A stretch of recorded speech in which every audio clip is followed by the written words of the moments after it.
महाराष्ट्र में औरंगजेब की कब्र को लेकर हंगामा चल रहा है।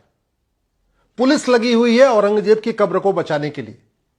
लेकिन सवाल यह है कि जिस वहशी दरिंदे ने हमारे पूर्वजों की हत्या किया, और 100, 200, 1000 नहीं, लाखों पूर्वजों की हत्या किया, लाखों माताओं और बहनों का बलात्कार करवाया अपने सैनिकों से, जिसके कारण हमारी माताओं और बहनों ने जौहर किया, उसकी कब्र को पुलिस क्यों बचा रही है, पुलिस क्यों प्रोटेक्ट कर रही है? तो उसके पीछे यह है कांग्रेस का बनाया गया एंशिएंट मॉन्यूमेंट एक्ट। मैं कई बार कह चुका हूं, कांग्रेस ने 50 से ज्यादा भारत विरोधी कानून बनाए हैं, सनातन विरोधी कानून बनाए हैं, हिंदू विरोधी कानून बनाए हैं। कांग्रेस ने गुलामी का नाम चलता रहे, गुलामी का निशान चलता रहे, गुलामी की कुरीतियां चलती रहे, गुलामी की कुप्रथाएं चलती रहे, उसके लिए कानून बाकायदा संसद में बनाया है। यह एंशिएंट मॉन्यूमेंट एक्ट जो 1958 में बना था, इसको नेहरू जी ने बनाया इसी काम के लिए था।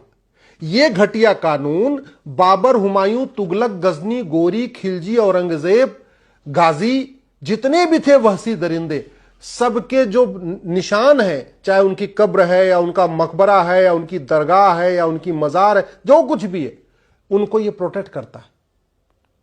भारत का संविधान का आर्टिकल 49 कहता है भारतीय धरोहर संहिता बनाना है और भारत की धरोहरों को प्रोटेक्ट और प्रमोट करना है। लेकिन कांग्रेस ने जो कानून बनाया 1958 में, इसमें भारत की धरोहरों को नहीं, विदेशी आक्रांताओं की निशानियों को प्रोटेक्ट करने के लिए यह कानून बना दिया। और आप खुद सोचिए, हमारे आपके जीएसटी से, हमारे आपके इनकम टैक्स से करोड़ों रुपए हर साल एएसआई के ऊपर खर्च होते हैं। एएसआई के अधिकारियों पे, एएसआई के कर्मचारियों पे, एएसआई के लोगों के वेतन भत्ता पे, एएसआई का ऑफिस मेंटेन करने पे। और ये एएसआई का ऑफिस करता क्या है? बाबर, हुमायूं, तुगलक, गजनी, गोरी, खिलजी, औरंगजेब, गाजी, सलार, ऐसे लोगों की कब्रों को प्रोटेक्ट करता है। ये औरंगजेब की प्रोटेक्ट, अगर ये कानून नहीं होता तो कोई भी जाता औरंगजेब की कब्र के ऊपर कुछ भी तोड़फाड़ कर देता, कोई फर्क ही नहीं पड़ता, पुलिस बचाने नहीं आती। पूरे देश में वहशी दरिंदों की जो निशानियां हैं, उनको पुलिस प्रोटेक्ट कर रही इस घटिया कानून के कारण। तो पुलिस का वेतन भत्ता किस बात पे खर्च हो रहा है? पुलिस की ड्यूटी क्या बन गई है? वहशी दरिंदों को नामो निशान बचाना। एएसआई का क्या काम हो चुका है? वहशी दरिंदों का जो निशान है उसको प्रोटेक्ट करना, उसको बचा के रखना, वो खराब ना होने पाए, उसकी पेंटिंग करते रहना, उसका रखरखाव करते रहना। कितने आश्चर्य की बात है। चीन भी गुलाम था जापान का, और हमसे बाद में आजाद हुआ। हम तो 1947 में आजाद हुए, चीन 1949 में आजाद हुआ था, 1949 में। और एक साल के अंदर 1950 आते आते उसने जापानियों का नामो निशान मिटा दिया। न किसी जापानी के नाम पे सड़क, न किसी जापानी के नाम पे मोहल्ला, न किसी जापानी के नाम पे कोई गली, न उनके सिलेबस में किसी जापानी का नाम। उन्होंने अपने सिलेबस से भी हटा दिया। अपने बच्चों को पढ़ाया भी नहीं कि चीन कभी गुलाम था। और हम आज भी अपने बच्चों को पढ़ा रहे हैं हम गुलाम थे। आज भी हम उनका महिमा मंडन कर रहे हैं। और इन वहशी दरिंदों के नाम पे सड़कें बनी हैं, मोहल्ले बनी हैं, गलियां बनी हैं, उनकी कब्रें बनी हैं, उनके मकबरे बने हैं, दुनिया भर की चीजें। अरे जगह हमारी, मिस्त्री हमारे, सीमेंट बालू हमारा, सारे कारीगर लेबर हमारी, सब कुछ हमारी। तो फिर वहशी दरिंदों का नामो निशान मिटाने में क्या दिक्कत है? आए, लूटे, तोड़े, खाए, सोना चांदी लूटा, मठ मंदिर तोड़ा, हत्या किया, बलात्कार किया, उनका नामो निशान मिटाइए। लेकिन नामो निशान मिटाने के पहले इस कानून को मिटाना पड़ेगा। यह कानून बीच में बाधा है। मैं बार बार कह चुका हूं, पहले भी कह चुका हूं, यह place of worship act Congress ने बनाया था। जो हमारे मठ मंदिर तोड़े गए थे उनको लीगलाइज करने के लिए, हम उसको वापस न ले पाए। और यह एंशिएंट मॉन्यूमेंट एक्ट बनाया था, गुलामी का नामो निशान कंटिन्यू रहे।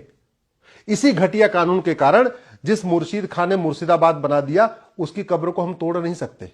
इसी घटिया कानून के कारण जिस मिर्जा ने विंध्याचल को मिर्जापुर बनाया, हम उसकी कब्र को, उसकी मजार को, उसकी दरगाह को, उसके नामो निशान नहीं मिटा पा रहे। इस घटिया कानून के कारण जिस जौना खान ने जमदग्नीपुरम बनाया और वहां के अटाला मंदिर को तोड़ के अटाला मस्जिद बनाया, ना हम अटाला मस्जिद वापस ले पा रहे, वहां पे मंदिर बना पा रहे, ना हमने आज तक जमदग्नीपुरम को जौनपुर किया, जौनपुर को जमदग्नीपुरम किया। तो ऐसे वहशी दरिंदे, मुजफ्फर खां हुआ जिसने विदेह को मुजफ्फरपुर बना दिया, या होशियार खां जिसने विराट को होशियारपुर बना दिया, या गाजी खां जिसने गजप्रस को गाजियाबाद बना दिया, या फरीद खां जिसने तिलप्रस को फरीदाबाद बना दिया, या फरूख खां जिसने पंचाल को फरुखाबाद बना दिया, या मुराद खां जिसने रामगंगानगर को मुरादाबाद बना दिया, या बेगू खां, या शरीफुद्दीन, या दरभंग खां, या जमाल खां, या अहमद शाह जिसने कर्णावती को अहमदाबाद बना दिया। ऐसे की नामो निशान क्यों चाहिए? मैं सरकार से निवेदन कर रहा हूं, कांग्रेस के द्वारा बनाए गए एंशियंट मोन्यूमेंट एक्ट 1958 और प्लेस ऑफ वर्शिप एक्ट 1991, इन दोनों कानूनों को खत्म करिए। एक भारतीय नामकरण संहिता बनाइए और भारत में जो 1000 स्थानों का नाम वहशी दरिंदों के नाम पे चल रहा है उनको खत्म कर दीजिए।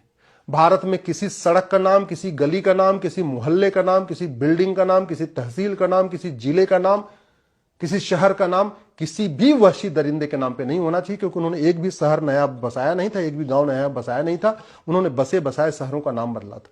और ऐसे ही ये प्लेस ऑफ वर्शिप एक्ट खत्म करिए और वहशी दरिंदों ने जितने हमारे मठ मंदिर तोड़े थे उनको रिस्टोर हम कर सके, उसके लिए भारतीय एक धर्मस्थल संहिता बनाइए, एक भारतीय धरोहर संहिता बनाइए, एक भारतीय नामकरण संहिता बनाइए और गुलामी का नामो निशान मिटाइए। ये जब तक कानून नहीं खत्म होंगे तब तक ये हंगामा चलता रहेगा। इसलिए मैं कहता हूं 1950 के बाद जो कांग्रेस ने घटिया 50 कानून बनाए हैं उन 50 कानूनों को खत्म करिए, और 1950 से पहले जो अंग्रेजों ने कानून बनाया था जिसमें से 222 कानून आज भी चल रहे हैं, उन सभी 222 कानूनों को खत्म करिए।